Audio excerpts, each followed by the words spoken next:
All right, good evening, and thank you to everyone here in the room and online for joining us for tonight's Ahmad Tehrani Symposium. Particularly before a lecture on landscape, I want to share our land acknowledgement,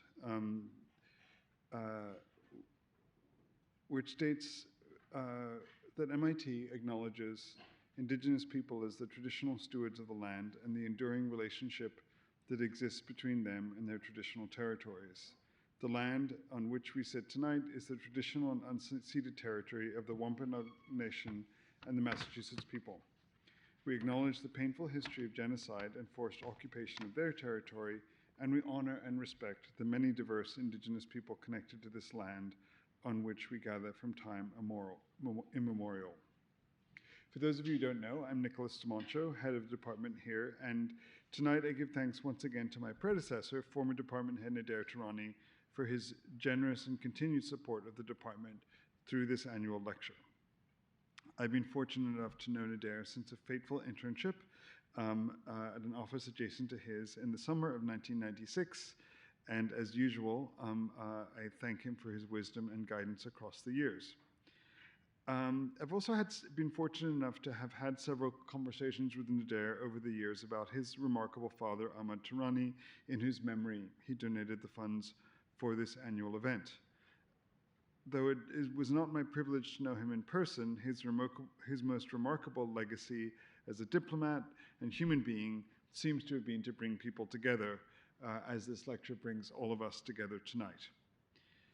Such a spirit is, in fact, at the heart of the Tehrani Symposium as an idea, which connects communities across architectural and design practices, from engineering to graphic design, and tonight, of course, to landscape architecture, a most intimately connected discipline to our own, from which we are all too often estranged. That the most essential parts of the walls that divide practices of the doorways we walk through between them is a spirit that I believe honors Ahmad Tehrani as much as possible, as it provides also equally important professional guidance today. So after tonight, after a presentation from Martha Schwartz on her work and Martha Schwartz Partners, she will be joined by architect and landscape urbanist Dr. Marcus Yacht, who is a longtime collaborator. Particularly in anticipation of that discussion, I invite all of you to think ahead to what questions you might have to join us in that open-ended session. But now I would like to introduce my very treasured colleague, architect and landscape architect, and associate professor of architecture and urbanism, director of the Urban Risk Lab, Miho Mazareo, to introduce our guest.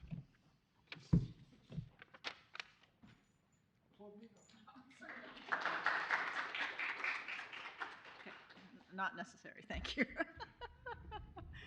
Hi, everybody. Thank you so much for coming in this cold, but finally, hooray, we have cold weather.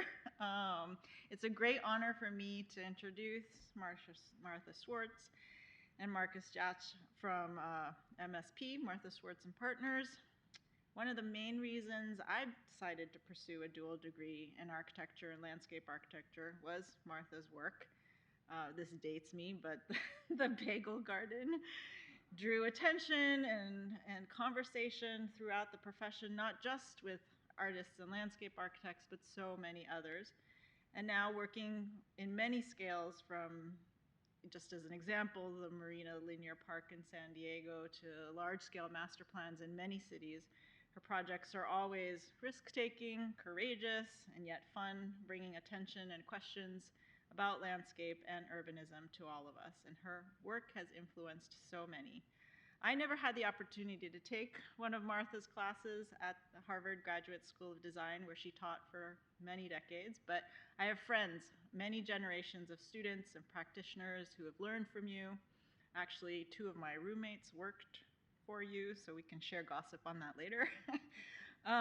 But with over 35 years of experience as a landscape architect, an urbanist, and artist, Martha is the recipient of numerous fellowships, awards, and prizes, including the Honorary Royal Designer for Industry Award from the Royal Society for the Encouragement of Arts, the Cooper Hewitt National Design Award, the Women in Design for Excellence from the Boston Society of Architects, and so many more. I'm also pleased to have just met and introduced Dr. Marcus Yacht.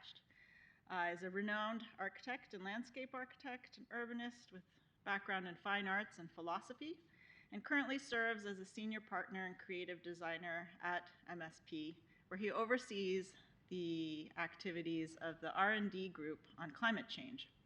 And he's collaborated with Martha for over 20 years and has worked as an architect at David Chipperfield Architects in the past. He's also received numerous awards, including the Fulbright Commission Award and the City of Munich Cultural Award.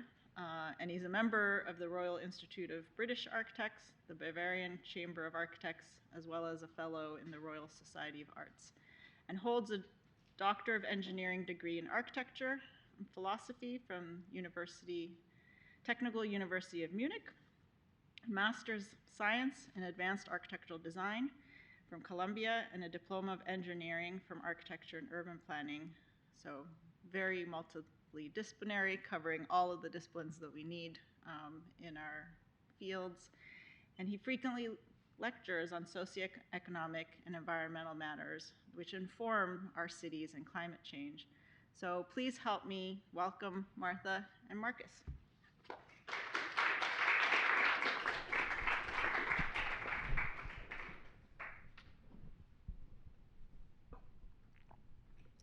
Okay, I guess we're starting, huh? Yeah, yes.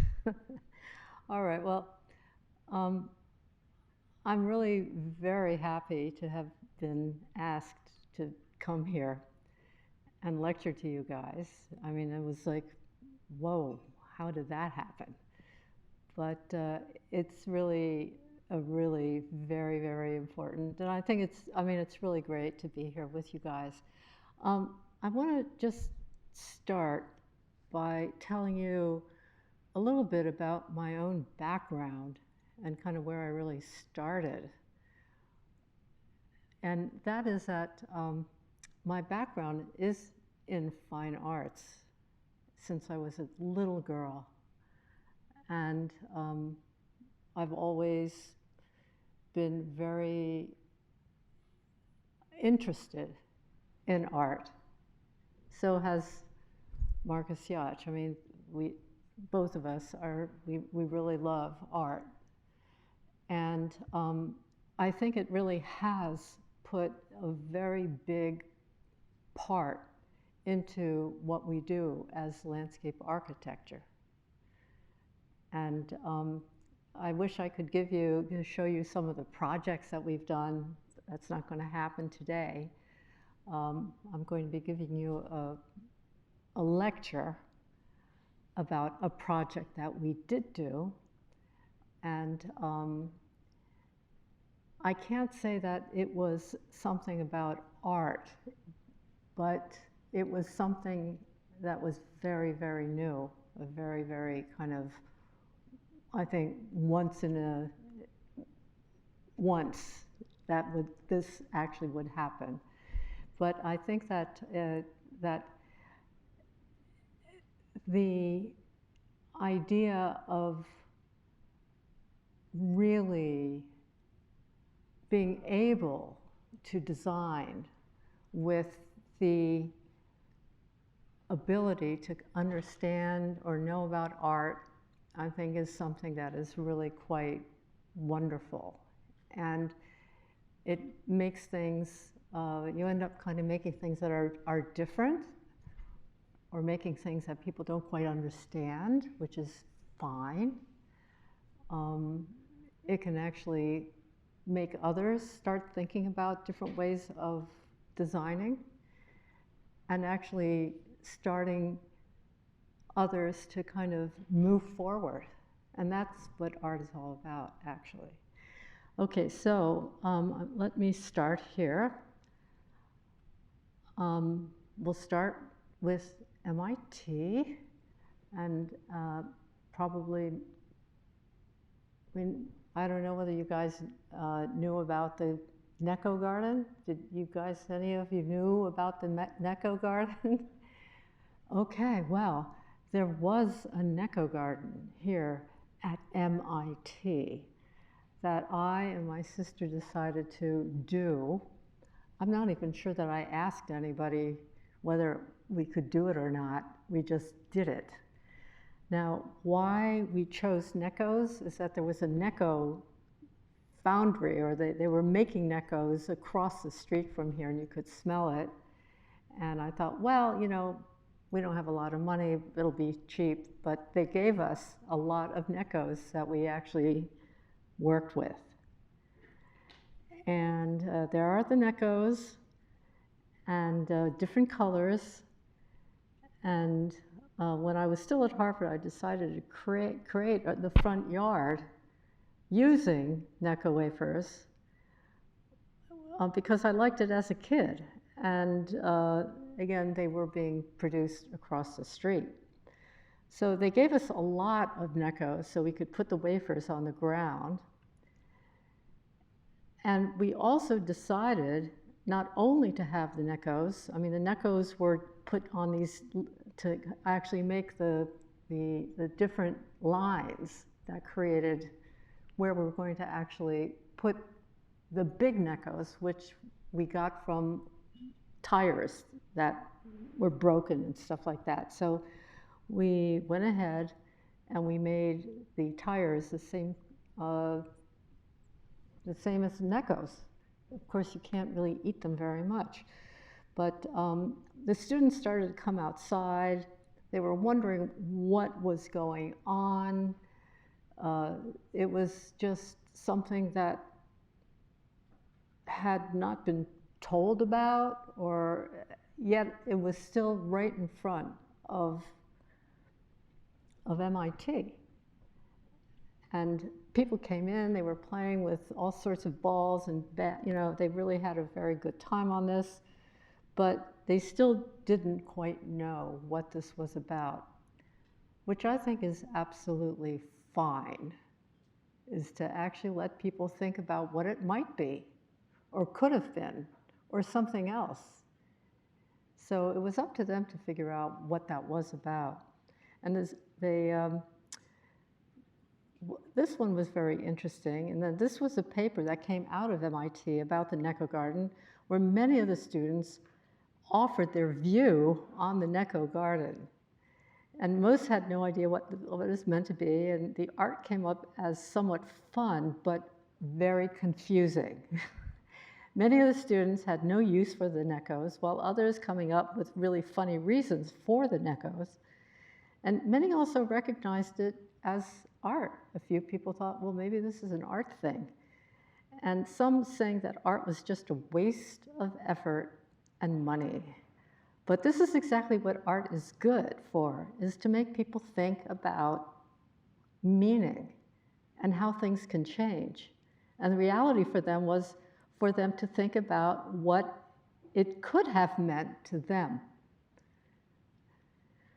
So here is the beginning of the lecture I'm going to give. And this was a competition that MSP worked on for the world's largest airport. This was in something like 2018. And we would deal with over 1 million people a year in this airport. We competed with the likes of architects such as Foster, Zaha, Fuchs, Calatrava, Big, SOM, HOK, and a few others. Those were all the people we were actually fighting against. And so we were the only landscape architects. So what? Okay, so now, this was called the first carbon negative airport, and the integration of natural systems, technology, and art within the landscape. Now, to begin, we use natural and technological processes to achieve carbon negativity to include the takeoff of flight and landing of aircraft.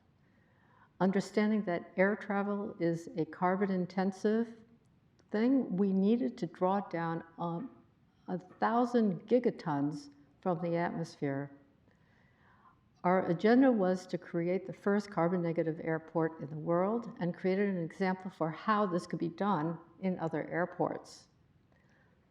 And the running of this terminal would have 100 million visitors a year and would be sustained by on-site systems. One thing I want to let you know is that when I was teaching at Harvard, I was also teaching geoengineering. And the geoengineers, they were about 4 or 5 minutes away from the GSD. And because I had started to understand about climate change and read about climate change, it was very, very interesting to me. And I actually created a class, for a seminar for geoengineering.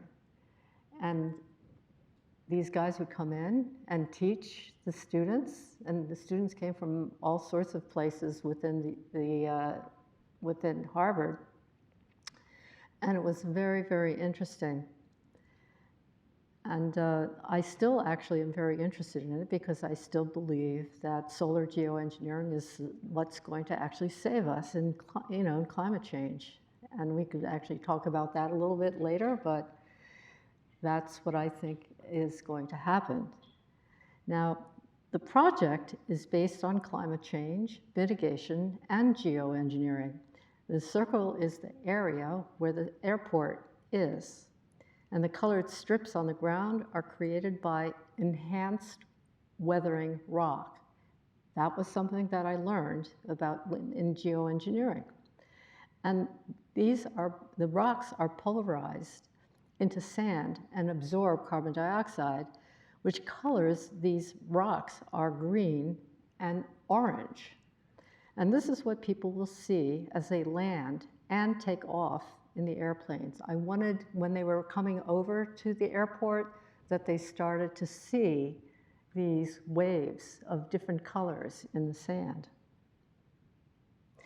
So mitigation, which is about absorbing carbon dioxide, and self-sufficiency were at the top of our to-do list. The entire airport complex is designed to be self-sustaining, using as little materials such as energy, water, food waste, decarbonization, all which must interact with each other, which is a virtual cycle which will run and maintain the airport. So the area of the airport has been identified as a global hotspot, as temperatures are expected there to rise to real big extremes actually during summer, leaving winter months with higher than usual heat, creating dry soils and a lack of food. This area's greatest impacts is extreme heat, which is a threat to human health and welfare across the region. By the way, extreme heat is going to be probably one of the biggest impacts of climate change to us as well. Predictions project nearly 50 degrees Celsius, with heat-related mortality projected to increase 20 times in this century under current climate scenarios. And these conditions are expected to worsen throughout the 21st century if fossil fuel emissions are not reduced drastically. And it's true that today, even if we were to stop emissions, the Earth is going to continue to heat up. Droughts and water scarcity will continue to increase with severity, affecting the agricultural ability of populations to produce food and putting strain on otherwise already extremely limited water resources. And it's also true that food is going to be a real issue in the future for us. So these are methods we use in the design of the buildings and the landscape. And we used enhanced weathering, which are pulverized rocks combined with water and takes down carbon dioxide.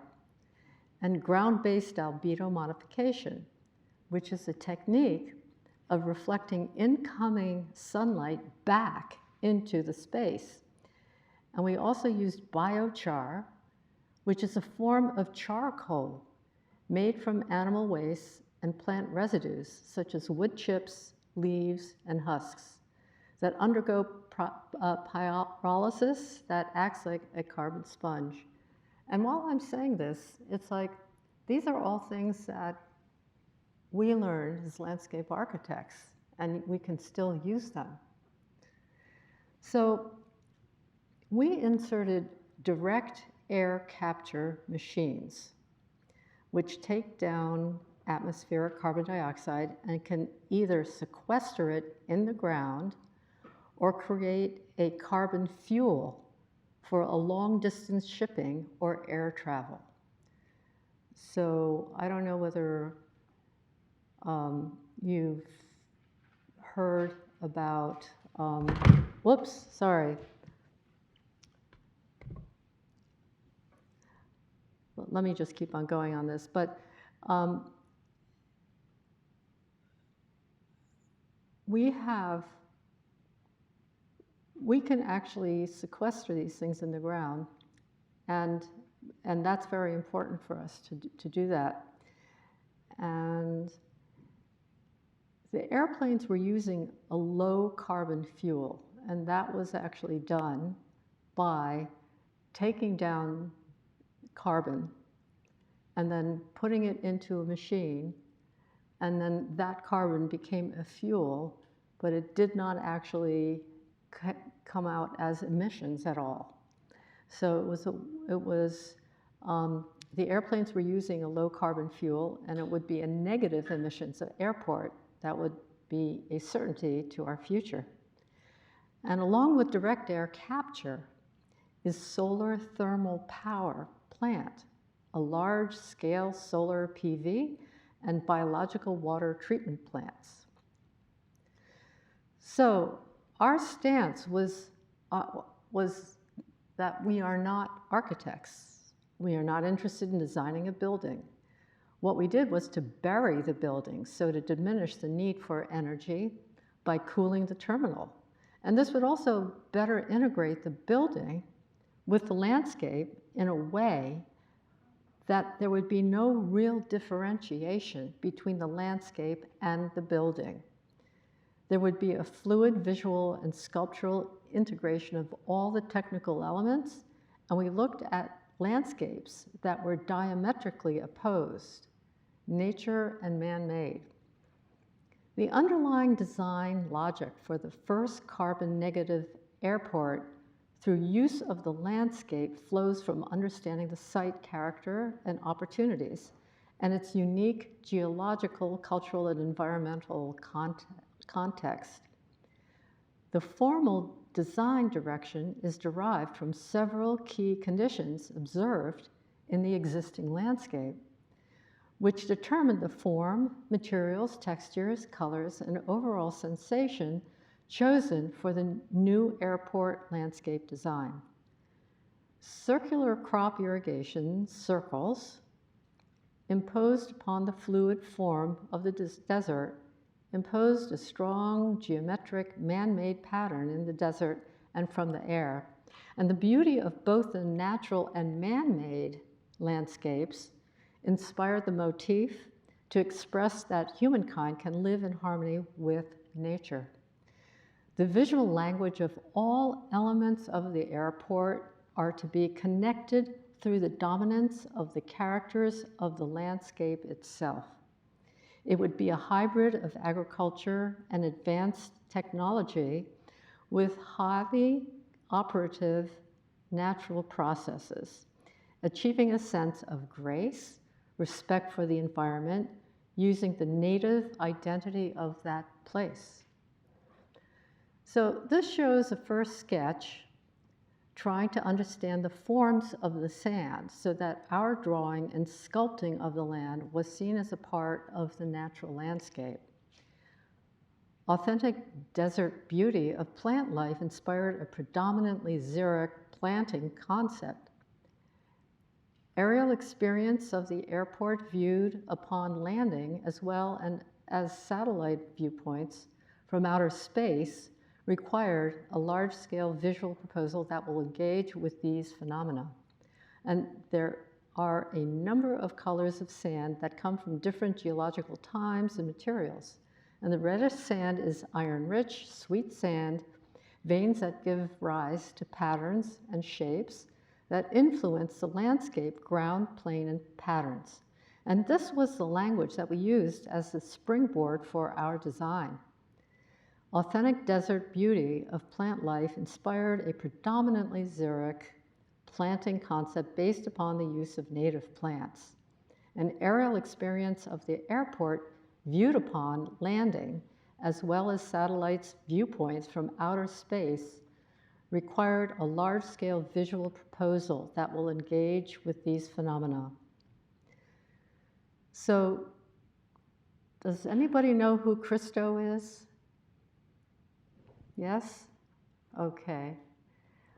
I have to say that the reason that I ended up in landscape architecture is that when I was at school, University of Michigan, at art school, I loved land art because in the 70s, beginning of the 70s and the 80s, that's when land art started.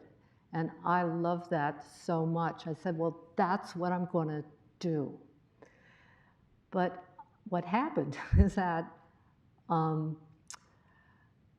I didn't know exactly how I was going to do that because, first of all, in art, females in art is really tough.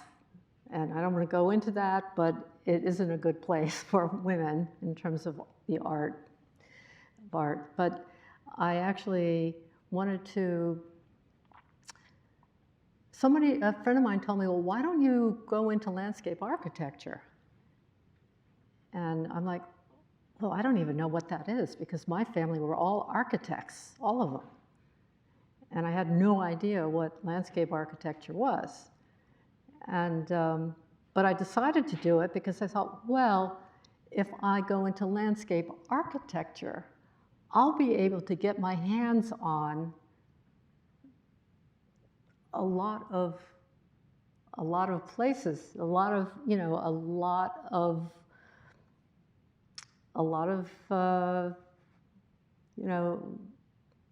places that I would be able actually to work with the land. And I thought, well, that's going to be what I'm going to do. And I'll just tell you one story, which is kind of funny. But when I went there, like the first week, and I asked the guy who was in charge of the whole thing, and I asked him whether I could take an art class on land art, but there wasn't any land art because it was too young. And what he says, oh no, he says, a good landscape is a landscape that does not show the hand of man. And I'm like, this isn't going to work for me. It was like, really?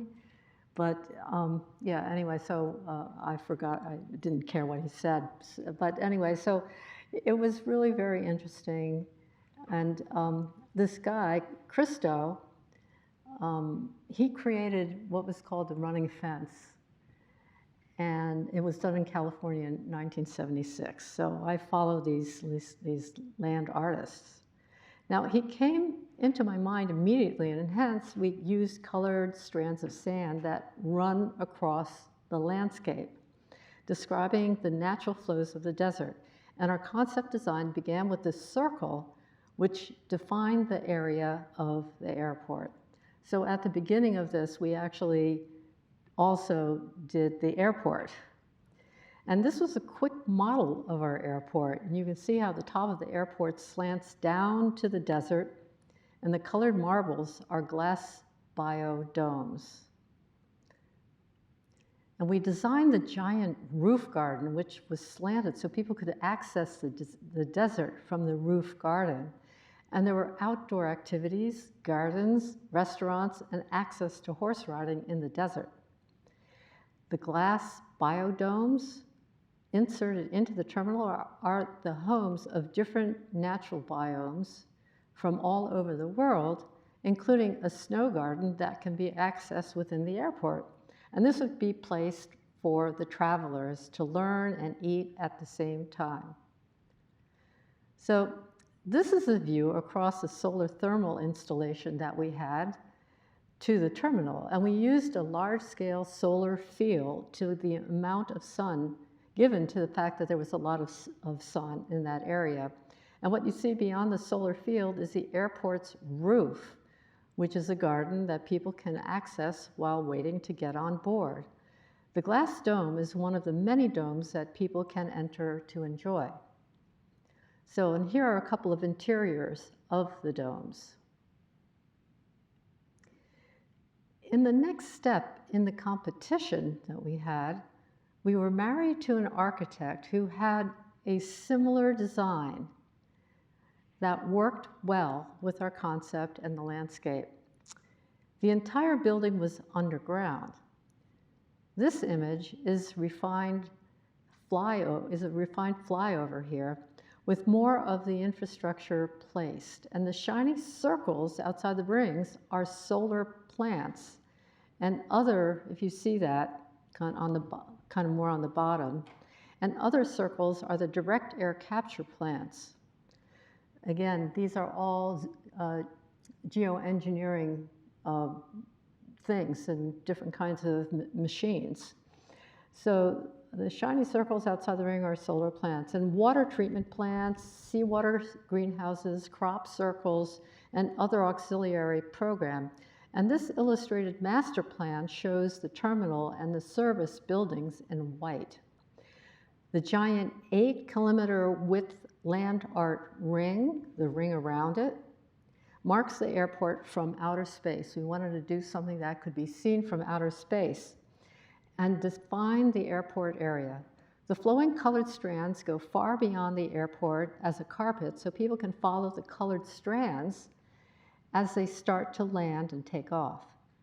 And within the ring park, green areas run adjacent to the ring, providing park areas for relaxation and recreation. And underneath the ring is a public transport train that can take all the visitors from the adjacent city and parking nodes to a number of parks, cultural facilities, and science labs linked to the circular park.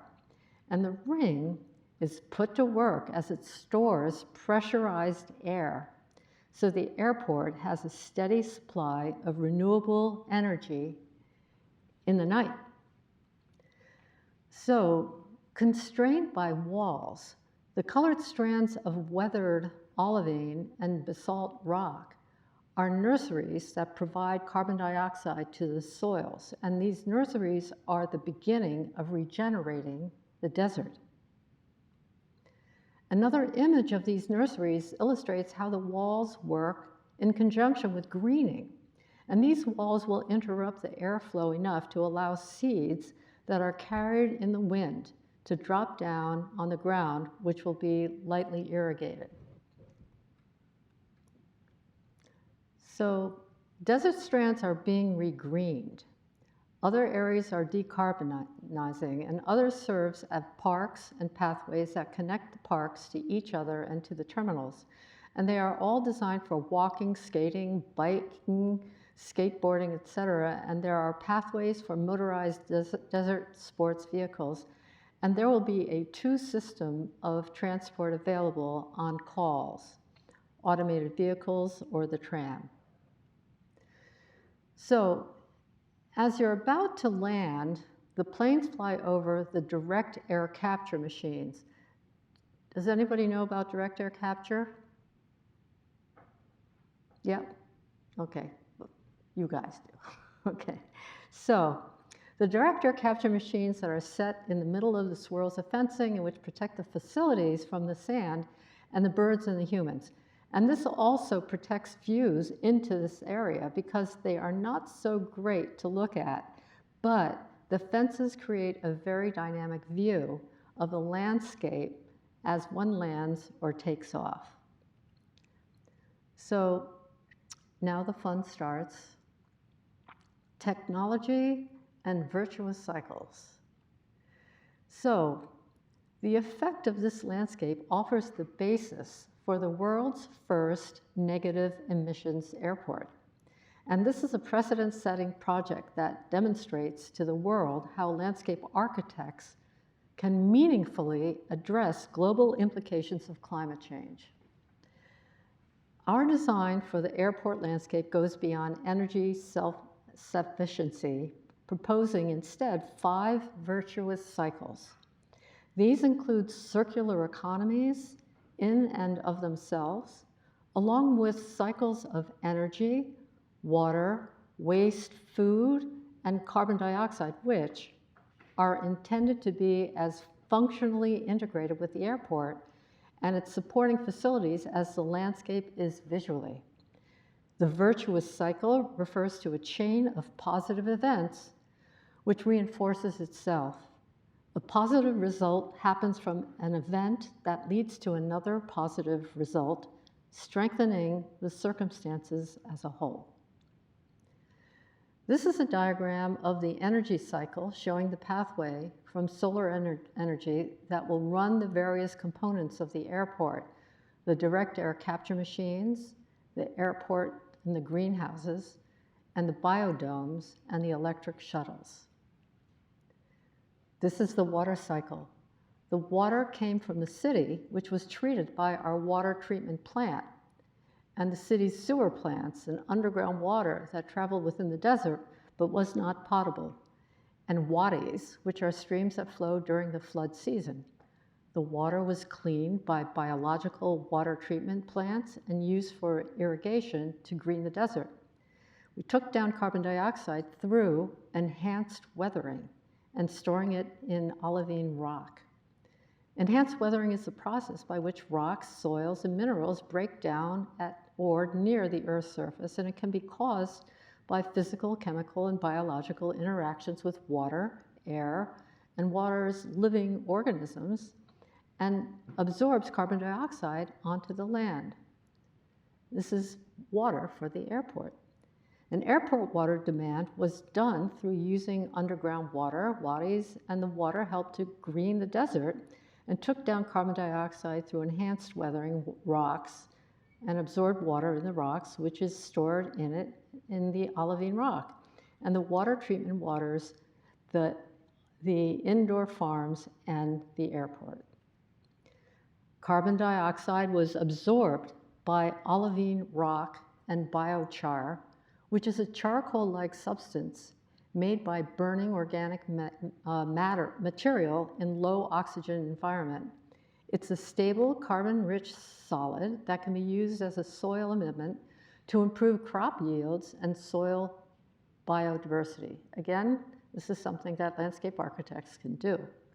And biochar also helps to mitigate climate change and pollution. Direct air capture is a technology that actively removes carbon dioxide directly from the atmosphere by using chemical reactions to trap it, allowing the captured carbon dioxide to be permanently stored underground or utilized in various products, essentially acting like a sponge for atmospheric carbon.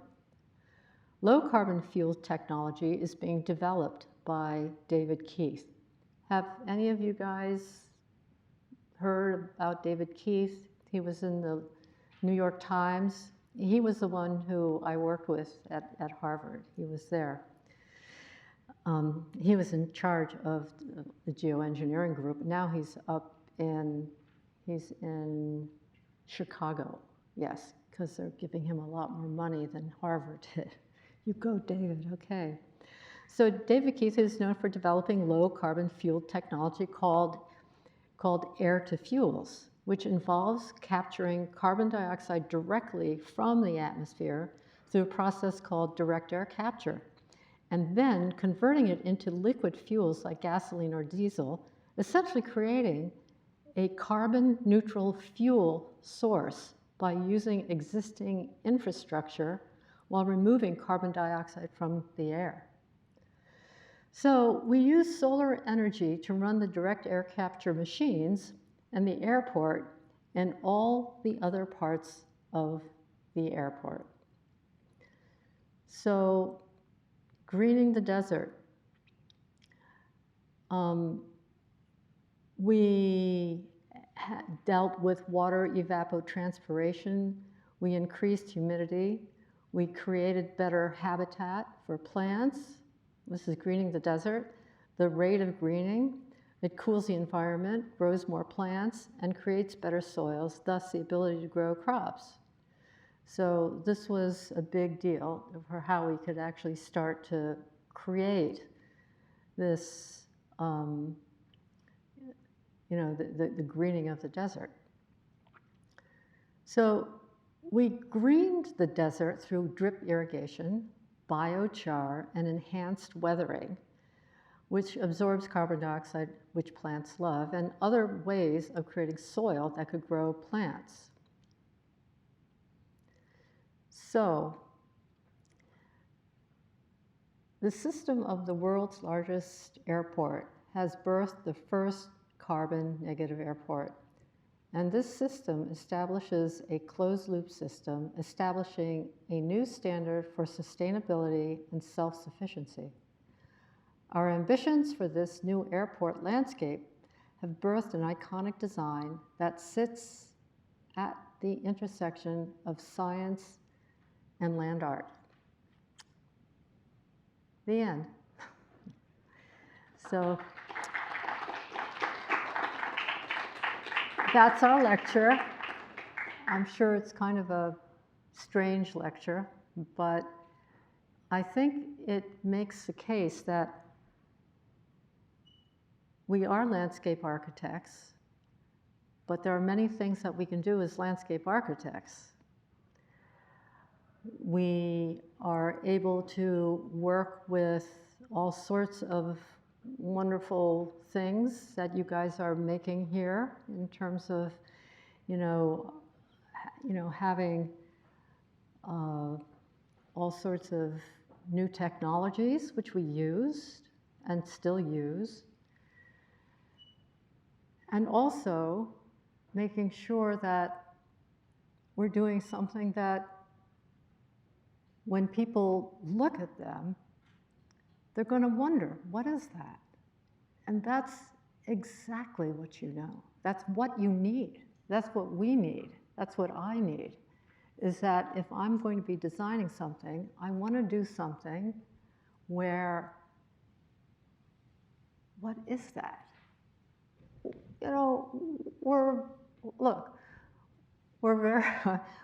We're very smart monkeys. That's what we are, And the thing is that if you pick up something like, what is that?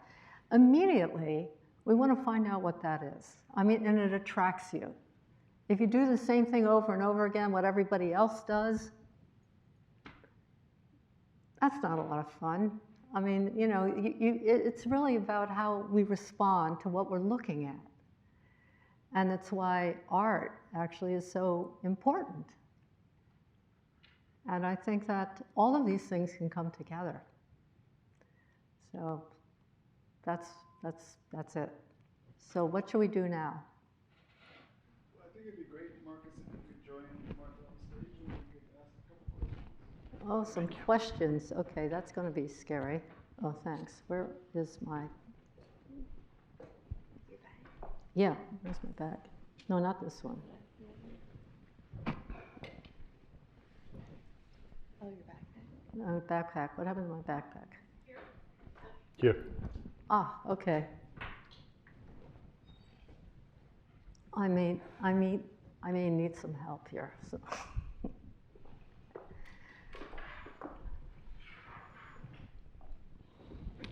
Okay. I can start with a question. Oh, good. Yeah.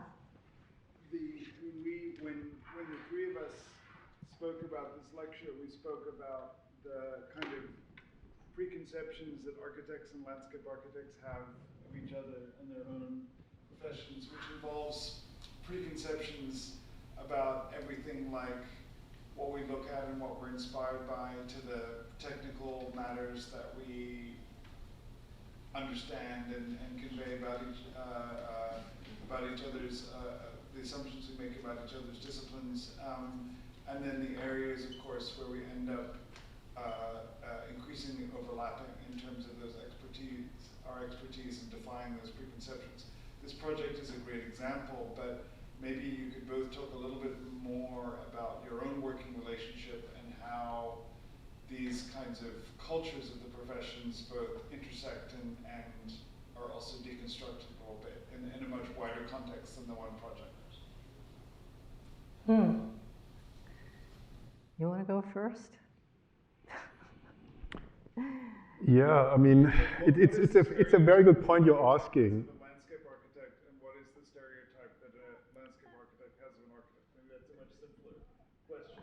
I'm struggling with this question a lot because I came from exactly what you just described. When I heard during my architectural training about the requirement to do a landscape seminar, I was completely pissed. I wasn't interested in planting and trees and all of that.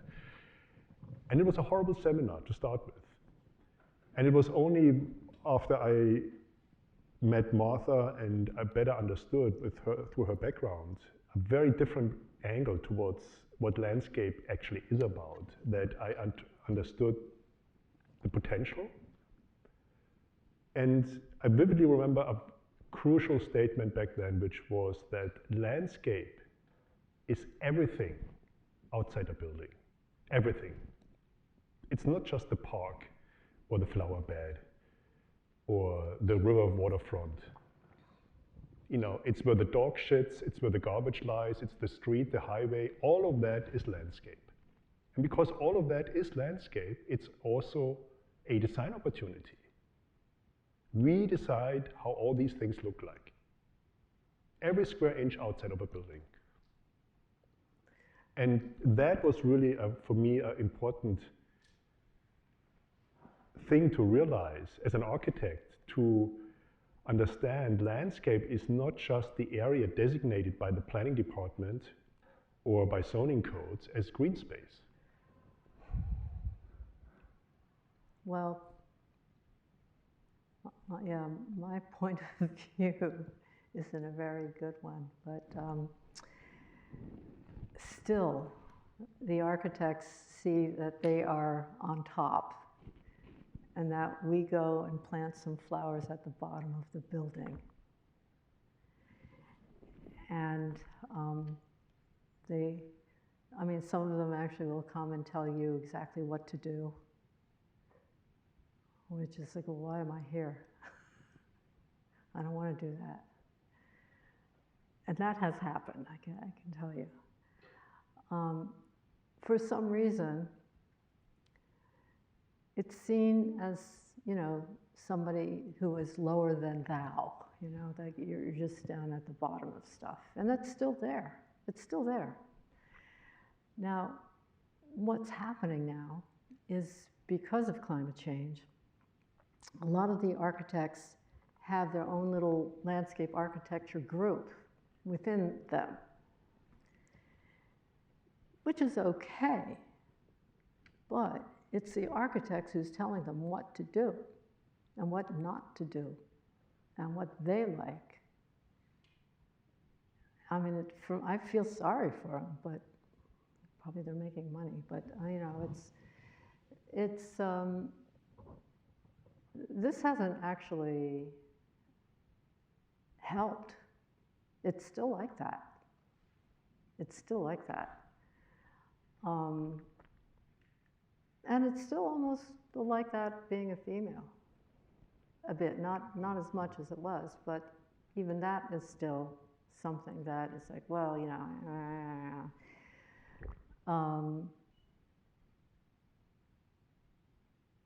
that's actually why we didn't win this,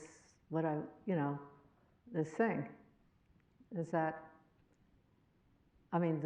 this crown prince wanted it, he wanted it, but it was like, no, blah, blah, blah, we can't do that, it's, not a female, but it's tough for landscape architects to have to deal with that.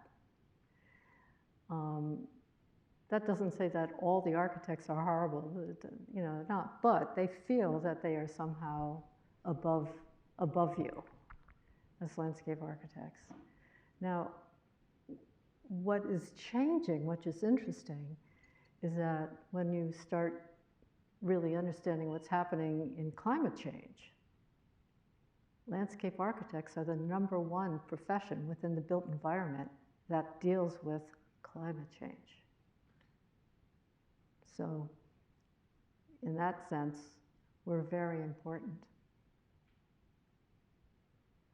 The buildings are the ones still pouring all the carbon into the system, but... Well, they still feel like they're doing their thing, yeah. They're still putting carbon into their system, but yeah, there's, I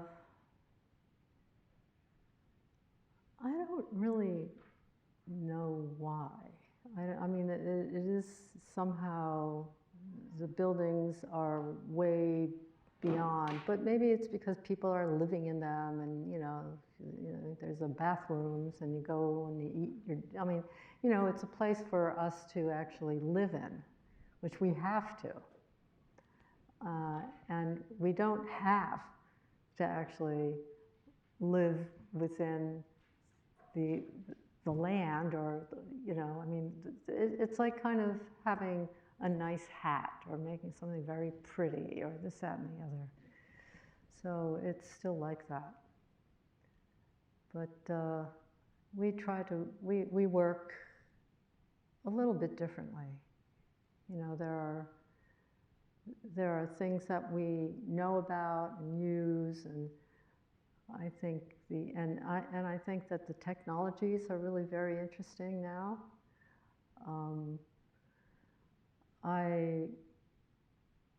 It was very interesting. I mean, there was what was it, last year? So when I went to Dubai for that GTEx thing, was that last year, something like that?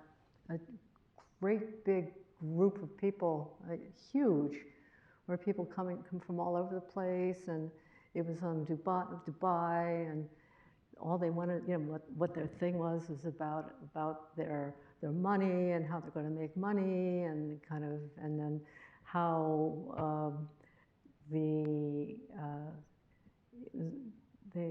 want to really talk about new kinds of well, different kinds of well, I mean, about IT and all this kind of stuff that they were looking at. You know, they really wanted to have a lot of things like that. And when I got there, and I was supposed to lecture about this, about the money and the technology that they were looking for, and I'm like, wait a minute. You won't be living here in the next 10 years. I mean, with all the, you know, with climate change, all the water is going to go up. It's going to be way too hot. It's not going to be livable. You don't have any food. You don't have any water. I mean, it's like, what are they thinking about? They're not even thinking about these things. They're thinking about money. And I actually told them, you know, that they were going to have to really, if they really looked into what they would be able to do with technology to actually be able to protect themselves, that in itself would create money, at the same time being able to kind of make it livable.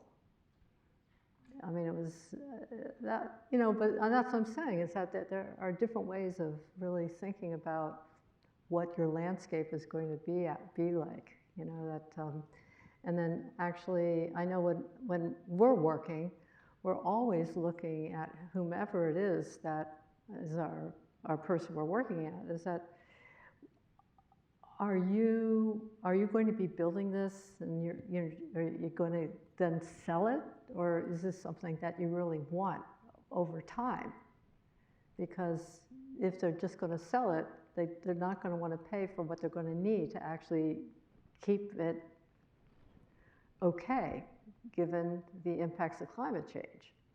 And so we always really kind of start with that idea that, okay, well, they want this house, they want it forever, you know, they're going to really want it. But if it turns out that, you know, there's going to be a lot of water coming down to this house and it's going to get, you know, then you have to really think how you're going to redo, you know, how the earth is actually, you have to really kind of make sure that that's going to be something that they'll be able to not put all that water there. You know, we're going to need to actually have some space for being able to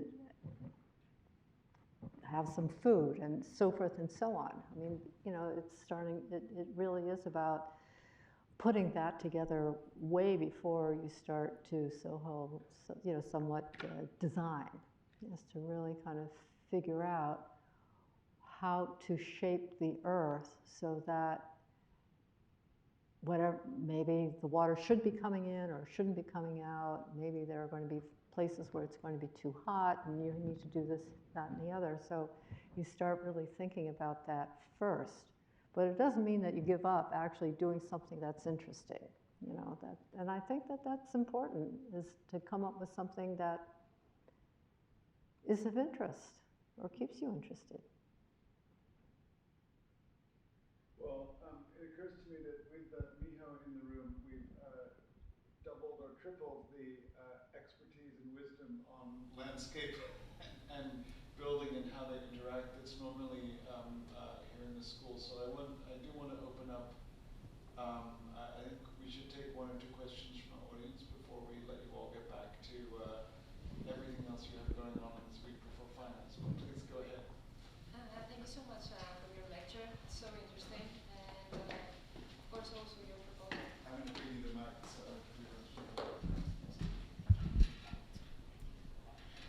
so my question is, in terms of going to the second stage of the competition, and especially having to join forces with another office, as you said, how was the negotiation process in terms of what were the things for your proposal, and especially for the integrity of your proposal, that were non-negotiable when it came to actually maybe like shifting in some aspects of it and creating something that is of communal choice of both with both offices?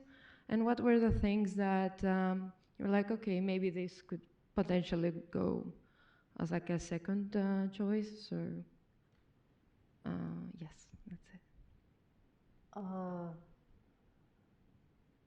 I'm not sure I followed everything that you said. I didn't quite, Sorry. you know.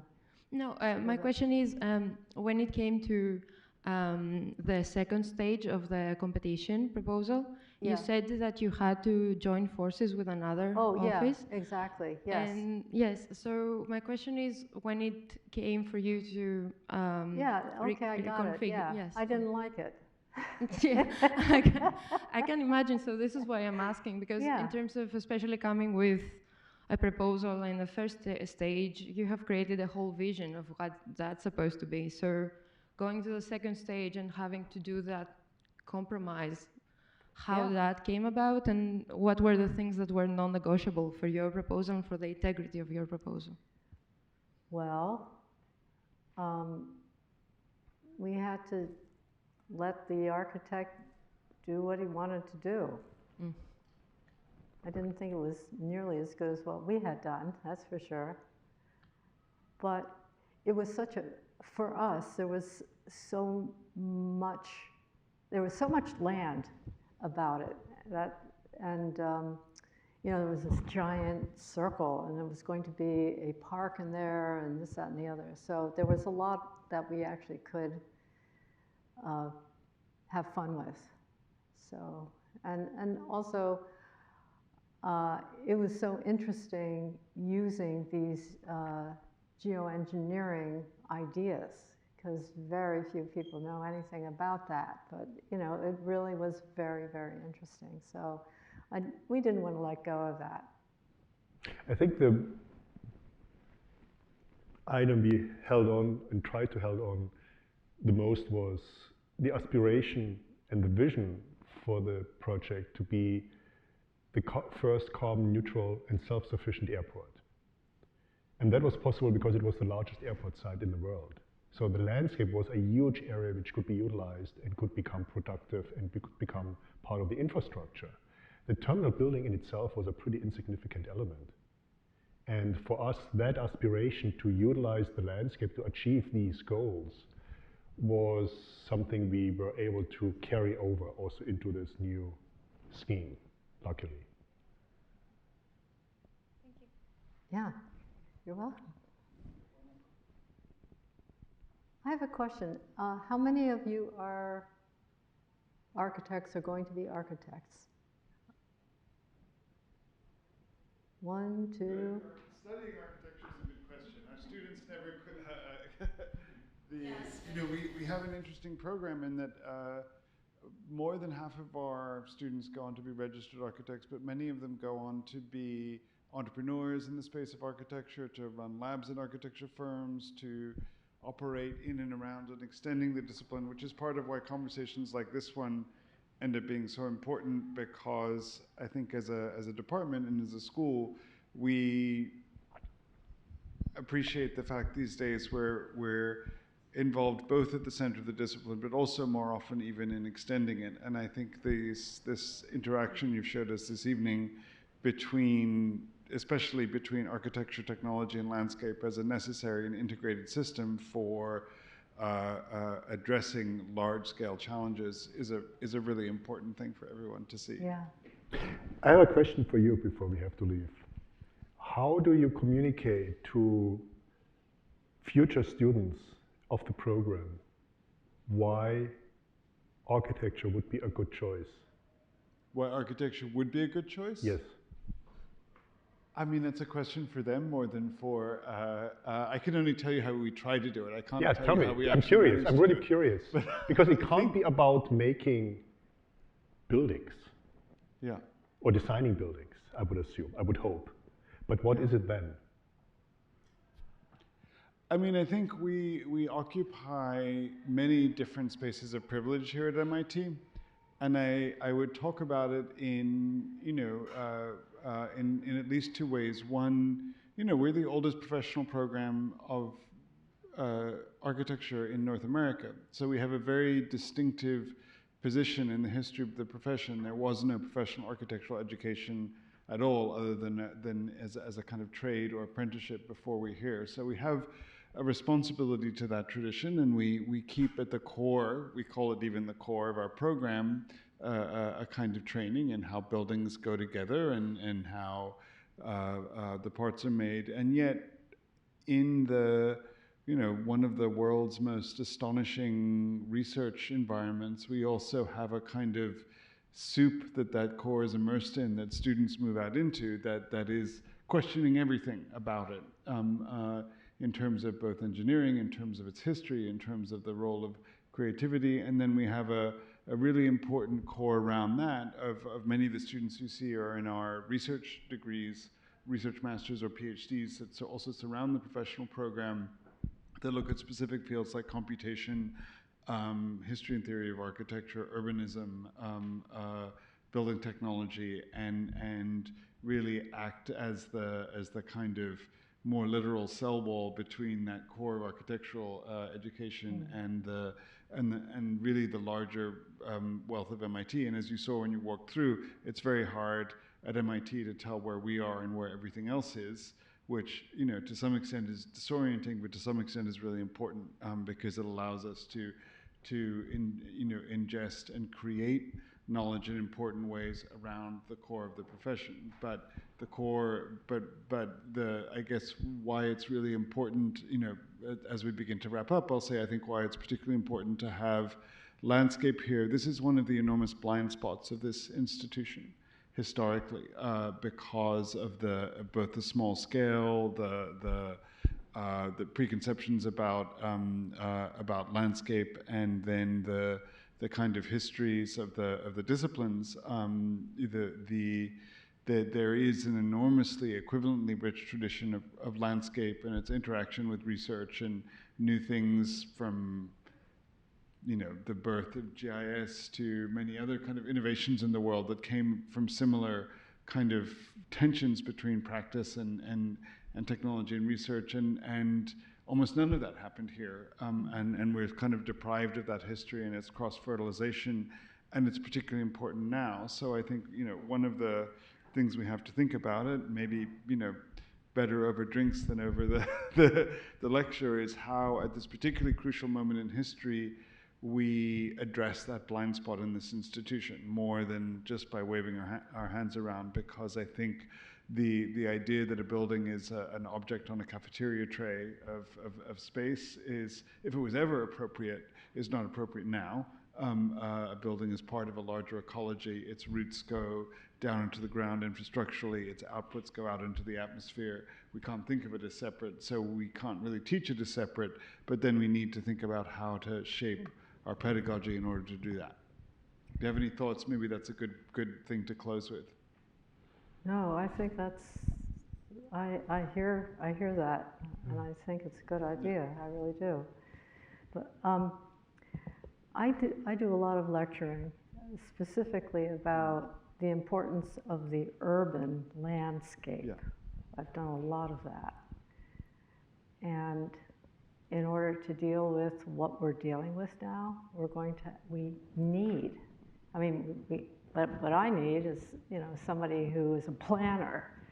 We need to have more open space in our cities, absolutely, so that we can actually plant the plants and deal with a lot of the impacts that we're getting, like flooding and heat, and dealing with the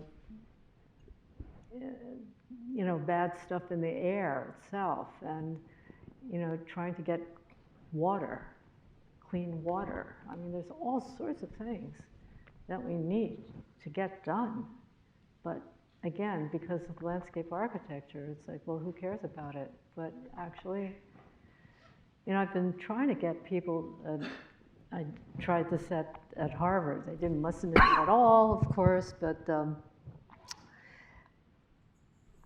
why don't we put our buildings up so we have more open space where is going to be needed to be able to plant all different kinds of things and different kinds of plants. We're going to have to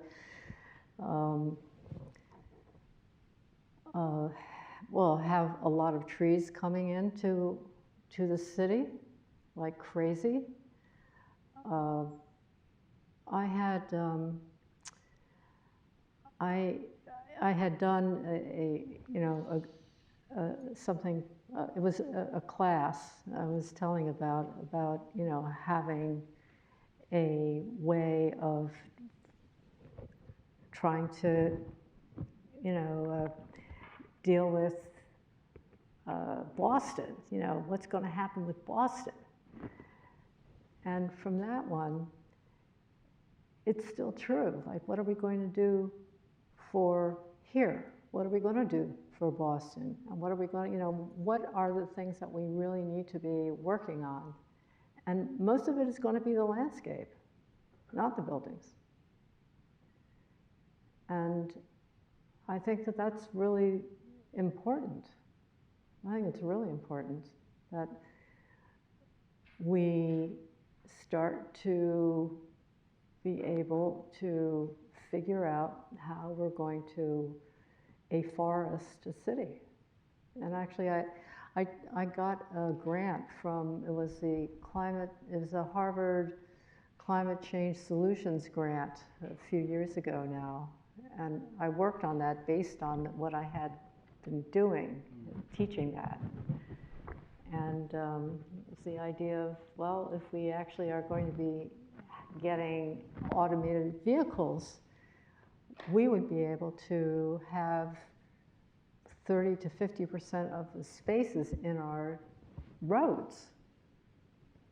And we could actually plant trees in that road.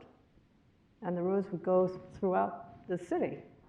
So we would have a big enough forest that would deal with the heat and flooding, and would be able to have clean air and clean water. I mean, I don't call it linear urban forest, and I'm still working on this thing. The example shows, and also the airport project, that in order to address climate change, any climate solution is a scale issue. You can't tackle climate change on a small scale, which is what architecture in the end is about.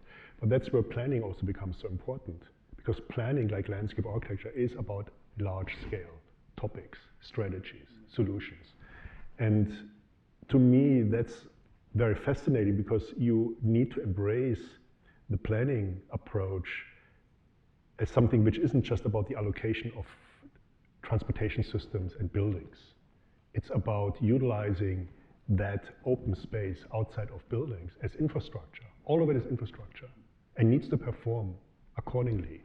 Yeah. And the romantic notion of what landscape architecture is as something which is green and people enjoy and you have flowers and birds, that needs to be scrapped and revisited. But it's a long way to go. Most developers, most clients don't come to us with that expectation.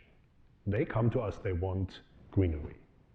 It's pretty clear. Maybe they want something iconic at the entrance of the shopping mall. Yeah. But they don't understand even what the problem is. Well, the streets have to be taken out. We need to, I mean, there are so many things that have to be done in order to deal with climate change as it is going now. Yeah. But my point is our landscape architects, we often define, most of the times we tell the client what the issues are. The clients have no clue. As an architect, when a client comes to you, they have a pretty good understanding what they need. They know how many office spaces they need, they know how much square foot they need, they have an idea about the program they need. A landscape architecture client usually doesn't know what they need. They don't even understand the problem. And that is our responsibility to actually, through the research at the beginning of a project, to educate them. These are the issues you will be facing in 5 years' time or in 10 years' time. And these are possible solutions. So those of you who are becoming architects, if you've learned one thing tonight, respect your landscape architecture collaborators and listen to them. I want to give a couple of real appreciations. I want to thank Marcus and Martha for coming at the challenging end of a challenging year. I want to thank all of you tonight for coming at the challenging end of the challenging semester. We make the space of this department together, and you were just as important part of tonight. And I want to thank Miho for a really lovely introduction, and I want to thank Joel for all of his help tonight and throughout the lecture series for making these very important spaces happen. So everyone, give each other a round of applause. Thank you.